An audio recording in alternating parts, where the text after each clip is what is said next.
وقال الذين كفروا لا تسمعوا لهذا القرآن والغوا فيه لعلكم تغلبون فلنذيقن الذين كفروا عذابا شديدا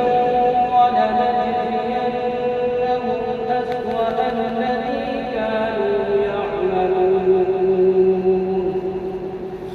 ذلك جزاء أعداء الله النار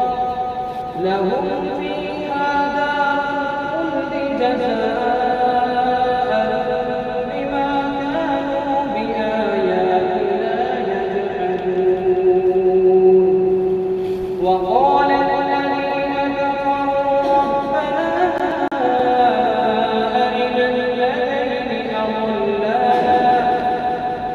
أرنا الذين أضلانا من الجن والإنس نجعلهما تحت أقدامنا